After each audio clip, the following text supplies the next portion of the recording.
ಈಗ ಸಾಧಾರಣವಾಗಿ ಒಂದು ಹೆಣ್ಣು ಕೊಡಬೇಕು ಅಂತಂದ್ರೂ ಕೂಡ ಆತ ಜೈಲಲ್ಲಿ ಇದ್ದಾನೆ ಅಂತಂದರೆ ಹೆಣ್ಣು ಕೊಡಲ್ವಂತೆ ಅಲ್ವಾ? ಕರೆಕ್ಟ್ ಅಲ್ವಾ? ಜೈಲಿಗೆ ಹೋದ್ರೆ ಮಾನ ಮರ್ಯಾದೆ ಇಲ್ವಾ ಅನ್ನೋ ರೀತಿಯಲ್ಲಿ ಜೈಲಿಗೆ ಹೋಗಿದ್ದಾನೆ, ಜೈಲಿಗೆಲ್ಲ ಹೋಗಿದ್ರು ಅಂತೇಳಿ ಯಾರು ಕೂಡ ಜೈಲಿಗೆ ಹೋಗೋದಕ್ಕೆ ಇಷ್ಟಪಡಲ್ಲ. ಆದರೆ ನೀವು ತಪ್ಪು ಮಾಡಿದರೆ ಕಂಬಿ ಹಿಂದೆ ಹೋಗಲೇಬೇಕು. ಸಾಧಾರಣವಾಗಿ ಕಳ್ಳಕಾಕರು ಎಲ್ಲರೂ ಹೋಗ್ತಾರೆ ಜೈಲಿಗೆ. ಈಗೇನಾಗಿದೆ, VIP ಗಳ ಹಾಟ್ಸ್ಪಾಟ್ ಆಗಿದೆ. ಯಾವುದು? ಪರಪ್ಪನ ಅಗ್ರಹಾರ ಜೈಲು. ದರ್ಶನ್ ಒಂದು ಕಡೆ, ಆಮೇಲೆ ನಾಗೇಂದ್ರ ಒಂದು ಕಡೆ, ಅದಾದ ನಂತರ ಯಾರು ಸೂರಜ್ ರೇವಣ್ಣ ಒಂದು ಕಡೆ, ಪ್ರಜ್ವಲ್ ರೇವಣ್ಣ ಒಂದು ಕಡೆ, ಆಮೇಲೆ ಪವಿತ್ರ ಗೌಡ ಒಂದು ಕಡೆ. ಎಲ್ಲರೂ ಕೂಡ ಈ ಅಗ್ರಹಾರ, ಪರಪ್ಪನ ಅಗ್ರಹಾರ ಸೆಲೆಬ್ರಿಟಿಗಳ ತಾಣವಾಗ್ತಾ ಇದೆಯಾ ಅನ್ನುವಂಥ ಪ್ರಶ್ನೆ ಉಟ್ಕೊಂಡಿದೆ. ಯಾಕೆ? ಆಮೇಲೆ ಅಲ್ಲಿಗೆ ನೋಡೋದಕ್ಕೆ ನೂರಾರು ಸಾವಿರಾರು ಜನ ಫ್ಯಾನ್ಸ್ಗಳು. ಸೊ ಹಾಗಾಗಿ ಯಾವುದು ಜೈಲು ಕಳ್ಳಕಾಕರಿಗೆ ಮನೆಯಾಗಬೇಕಾಗಿತ್ತು ಅದು ಸೆಲೆಬ್ರಿಟಿಗಳಿಗೆ ಮನೆಯಾಗಿರುವಂಥದ್ದು ವಿಪರ್ಯಾಸ. ಇದರ ಬಗ್ಗೆ ಒಂದು ಮಾಹಿತಿ ರಿಪೋರ್ಟ್.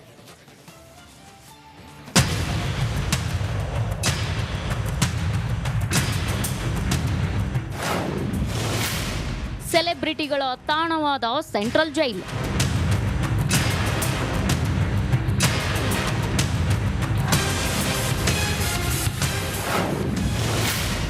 ಪರಪ್ಪನ ಅಗ್ರಹಾರದಲ್ಲಿ ದರ್ಶನ್, ಪವಿತ್ರ.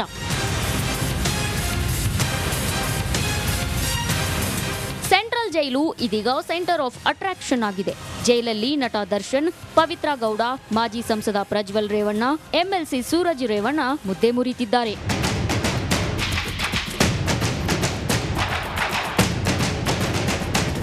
ಸಾರ್ವಜನಿಕ ಜೀವನದಲ್ಲಿದ್ದ ಇವರು ಮಾಡಬಾರದನ್ನ ಮಾಡಿ ಕಂಬಿ ಹಿಂದೆ ಹೋಗಿ ನಿಂತಿದ್ದಾರೆ. ಆದ್ರೆ ಇವರನ್ನ ಪ್ರತಿದಿನ ಭೇಟಿಯಾಗೋಕೆ ಅಭಿಮಾನಿಗಳು, ಲೀಡರ್ಸ್ ಬರ್ತಿದ್ದಾರೆ. ಹೀಗಾಗಿ ಪರಪ್ಪನ ಅಗ್ರಹಾರ ಎಲ್ಲರ ಕೇಂದ್ರ ಬಿಂದುವಾಗಿದೆ.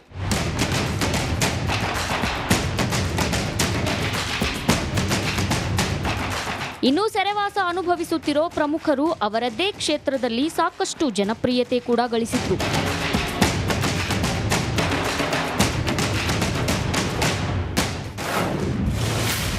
ಜೈಲಿನಲ್ಲಿ ಪ್ರಮುಖರು: ದರ್ಶನ್ ನಟ, ಪವಿತ್ರ ಗೌಡ ನಟಿ, ಪ್ರಜ್ವಲ್ ರೇವಣ್ಣ ಮಾಜಿ ಸಂಸದ, ಸೂರಜ್ ರೇವಣ್ಣ MLC, ವಾಲ್ಮೀಕಿ ಅಭಿವೃದ್ಧಿ ನಿಗಮದ ಹಗರಣಕ್ಕೆ ಸಂಬಂಧಿಸಿದಂತೆ ಮಾಜಿ ಸಚಿವ ಬಿ ನಾಗೇಂದ್ರ ಕೂಡ ಜೈಲು ಪಾಲಾಗಿದ್ದಾರೆ. ಅದೇನೇ ಇರಲಿ, ಕಾನೂನಿನ ಮುಂದೆ ಯಾರೂ ದೊಡ್ಡವರಲ್ಲ.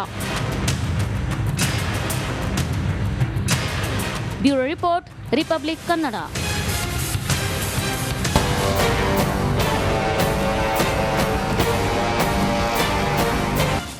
ಗೊತ್ತಾಯ್ತಲ್ಲ, ಮೂವರು ಸರೆಂಡರ್ ಆಗೋದಕ್ಕಿಂತ ಮೊದಲು ವಿನಯ್ ಎಂಬಾತನನ್ನು ಬಂಧನ ಮಾಡೋದಕ್ಕೆ ಪೊಲೀಸರು ರೆಡಿಯಾಗಿರ್ತಾರೆ.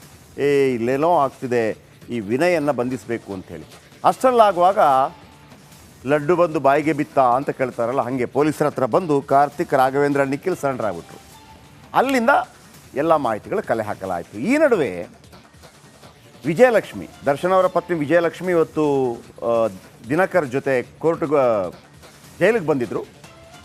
ಪ್ರಕರಣದಲ್ಲಿ ಆರೋಪಿಯಾಗಿ ಪರಪ್ಪನ ಅಗ್ರಹಾರ ಜೈಲು ಪಾಲಾಗಿರುವ ನಟ ದರ್ಶನ್ ಅವರನ್ನು ನೋಡಲು ಇಂದು ದಿನಕರ್ ತುಗದೀಪ್ ಜೊತೆ ಪತ್ನಿ ವಿಜಯಲಕ್ಷ್ಮಿ 5ನೇ ಬಾರಿ ಬಂದರು. ತಮ್ಮ 3ನೇ ಬಾರಿ ಬರ್ತಾ ಇರೋದು. ಈ ವಾರ ಕುಟುಂಬದ ಜೊತೆ ಜೈಲಿಗೆ ದರ್ಶನ್ ಪತ್ನಿ ಭೇಟಿ ಕೊಟ್ಟಿದ್ದಾರೆ. ಜೊತೆಗೆ ತಾನು ಬಂದಾಗ ತಿರುಪತಿ ಲಡ್ಡು ಪ್ರಸಾದವನ್ನು ತಂದಿದ್ದಾರೆ.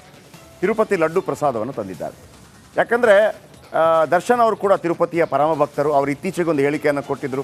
ಹೆಂಗೆ ಬರ್ತಾ ಇದ್ವಪ್ಪ, ಆ ಲೈನಲ್ಲಿ ನಿಂತ್ಕೊಂಡು ಬರ್ತಾ ಇದ್ವಿ, ಬಸ್ಸಲ್ಲಿ ಬಂದು ಇಲ್ಲಿ ದರ್ಶನ ಮಾಡ್ತಾ ಇದ್ವಿ, ಇವತ್ತು ಲ್ಯಾಂಬೋರ್ಗಿನ್ ಕೋಟಿಗಟ್ಟಲೆ ಕಾರಲ್ಲಿ ಬರುವಂಗೆ ಮಾಡಿದ್ಯಪ್ಪ, ಇನ್ನೇನು ಬೇಡ ಅನ್ನೋ ರೀತಿಯಲ್ಲಿ ಮಾತಾಡಿದ್ರು. ಸೊ ಹಾಗಾಗಿ ನಮಗೆಲ್ಲ ಒಂದು ನಂಬಿಕೆ, ದರ್ಶನ್ ಸಂಕಟ ಬಂದಾಗ ವೆಂಕಟರಮಣ ಅಂಥೇಳಿ, ಸೊ ಸಂಕಟ ದೂರವಾಗಲಿ ಅಂಥೇಳಿ ಅತ್ತಿಗೆ ವಿಜಯಲಕ್ಷ್ಮಿ ಜೊತೆ ದಿನಕರ್, ಅವರ ಅತ್ತಿಗೆ ಅಂದರೆ ವಿಜಯಲಕ್ಷ್ಮಿ ಜೊತೆ ಎಲ್ಲ ಬಂದು ಇವತ್ತು ಲಡ್ಡು ಕೊಟ್ಟು ಹೋಗಿದ್ದಾರಂತೆ. ನೋಡೋಣ ಏನಾಗುತ್ತೆ ಅಂತ.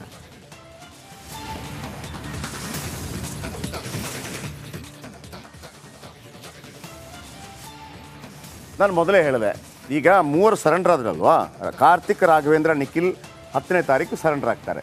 ಅದಕ್ಕಿಂತ ಮೊದಲೇ ವಿನಯ್ನನ್ನು ಬಂಧಿಸಬೇಕು ಅಂತೇಳಿ ಪೊಲೀಸರು ರೆಡಿಯಾಗಿರ್ತಾರಂತೆ. ಅಂದರೆ ಎಲ್ಲ ಕೊಲೆಗಿಲೆ ಆದ ನಂತರ ಬಂತು ಮಾಡಿದ್ರು ಅಂತಲ್ಲ, ಅದಕ್ಕಿಂತ ಮೊದಲೇ ರೆಡಿಯಾಗಿರ್ತಾರೆ. ಹಾಗಾಗಿ ಕೆಲವು ಪಾಯಿಂಟ್ಸು, ರೇಣುಕಾಸ್ವಾಮಿ ಕೊಲೆ ಕೇಸ್ನಲ್ಲಿ 3 ಕಂಟಕ ಎದುರಾಗುತ್ತೆ. ಯಾರಿಗೆ?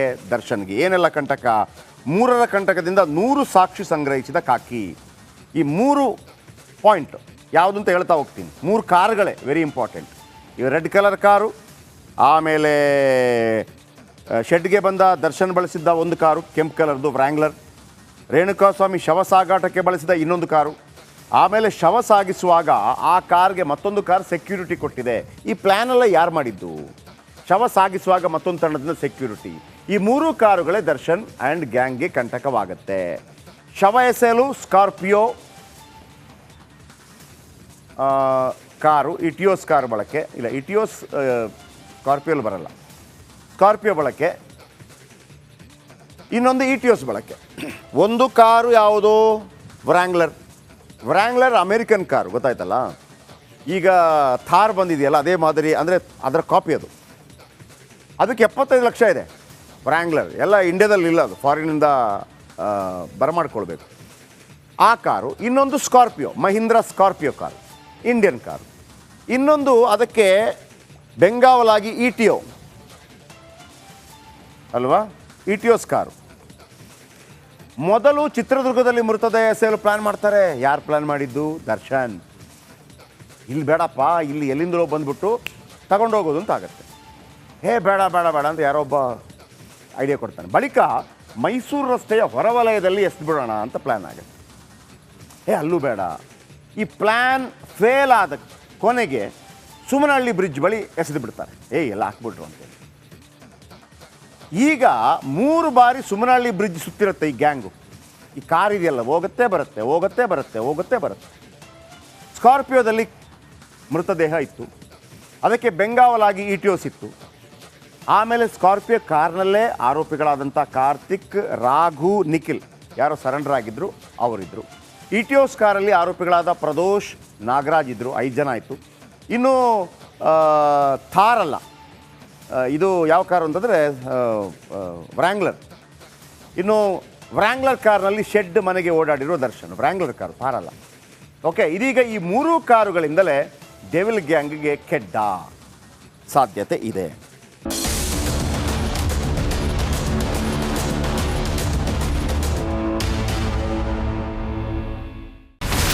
ಇಲ್ಲಿರುವಂತ ಈ ಒಂದು ಗುಡ್ಡ ಕುಸಿದ ಪರಿಣಾಮ ಯಾವ ರೀತಿಯಾಗಿತ್ತು ಅಂತಂದ್ರೆ, ಗಂಗಾವಳಿ ನದಿ ಪಕ್ಕದಲ್ಲಿರುವಂತಹ ಉಳುವರ್ ಎನ್ನುವ ಗ್ರಾಮ ಸಂಪೂರ್ಣವಾಗಿ ಇವತ್ತು ನಾಶ ಆಗಿದೆ.